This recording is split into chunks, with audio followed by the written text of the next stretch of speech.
პირველი თავის 26-ე მუხლში, რომელიც წინ უძღვის ადამიანის შექმნას, არის ერთი პატარა წინადადება, უაღრესად მნიშვნელოვანი. თითქოს ელოჰიმები მოსათათბირებად შეიკრიბნენ მას მერე, რაც გადმოიცალნენ პირველ სახეებად, რომლებსაც გამოხატავს დაბადების პირველ თავში მინერალური სამყარო, მცენარეული სამყარო, ცხოველური სამყარო. ისინი უეცრად იკრიბებიან და თათბირობენ. გავაკეთოთ ადამი ჩვენს ხატად, შემძლე მსგავსებისა და ეპატრონოს, ზღვაში თევზს, მიწაში ფრინველს და ასე შემდეგ. ამ მონაკვეთში გამოყენებულია ებრაული ზმნა კეთება და არა ზმნა შექმნა.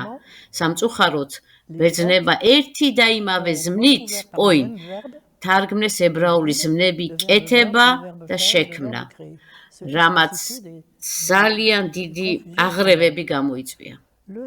ებრაულ ზმნას კეთება ყოველთვის ორი სუბიექტი ყავს, ელოჰიმ და კაცი, რომელიც უნდა გახდეს ელოჰიმ.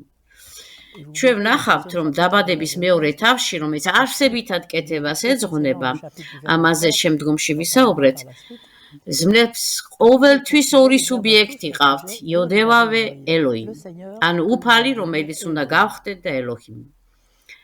ეს ღვთაებრივ ადამიანური თანამშრომლობა.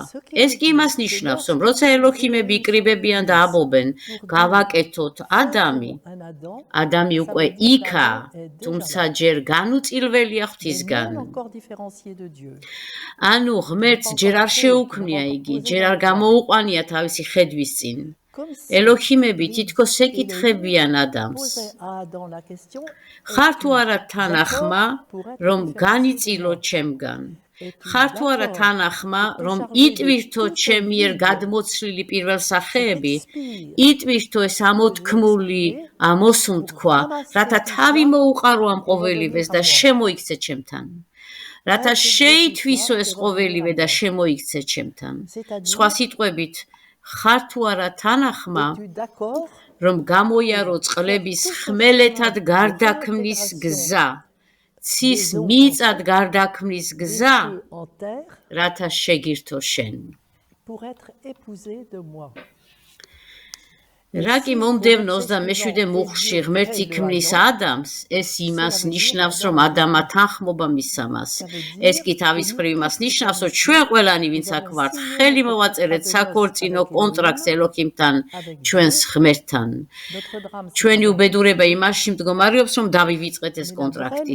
ადამიანის ნამდვილი თავისუფლება, ერთადერთი დიადი თავისუფლება მანდაა. მან მოაწერა ხელი საქორწინო კონტრაქტს. ის ჭეშმარიტად თავისუფალი მხოლოდ მაშინაა, როცა ამ საქორწინო კონტრაქტს ასრულებს. თავისუფლება ესაა შესრულება ამ კონტრაქტისა.